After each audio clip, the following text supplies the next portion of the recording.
Wahai Tuan, guruku di Syam sebelum meninggal telah mewasiatkan kepadaku agar datang kepadamu. Dia berkata bahwa engkau adalah satu-satunya orang yang masih berpegang teguh pada agama ini dengan benar. Maka, izinkan aku untuk tinggal bersamamu, belajar darimu, dan mengikuti jalan yang engkau tempuh untuk beribadah kepada Tuhan. Mendengar perkataanku, dia pun tersenyum lalu berkata, "Baiklah, jika itu yang kau inginkan, maka tinggallah bersamaku."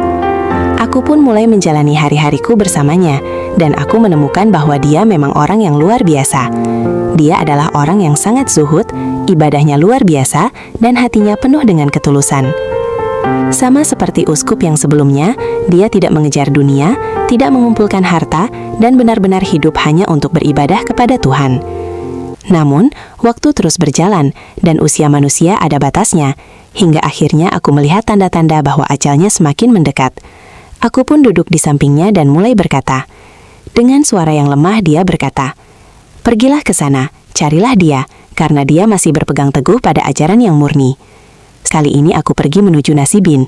Nasibin sebuah daerah yang terletak di antara Mausil dan Syam. Jaraknya kira-kira 6 hari perjalanan dari tempatku sekarang. Saat aku sampai di Nasibin, aku langsung menemui uskup yang telah diwasiatkan oleh guruku di Mausil. Seperti biasanya, aku langsung menceritakan kisah perjalananku. Mendengar itu, ia tersenyum dan berkata, "Kalau begitu, tinggallah bersamaku. Aku akan mengajarimu sebagaimana mereka mengajarimu." Aku pun menetap di sana dan menemukan bahwa uskup ini benar-benar menjaga kemurnian ajaran yang dianutnya. Namun, sebagaimana yang sudah-sudah, tak lama kemudian ajal pun menjemputnya.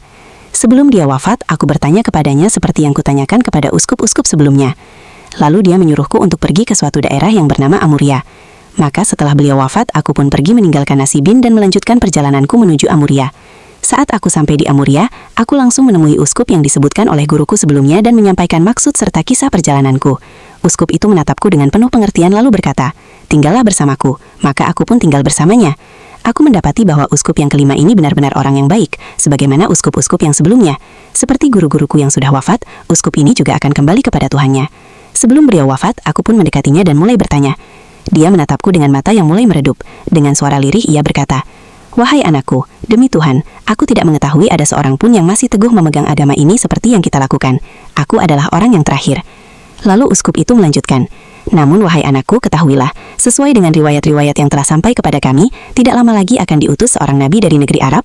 Dia akan membawa agamanya Ibrahim alaihissalam. Setelah diutus, dia akan berhijrah ke sebuah daerah yang banyak pohon kurmanya. Tempat itu berada di suatu lembah yang dihimpit oleh 2 bekas gunung berapi. Dia memiliki tanda-tanda yang jelas.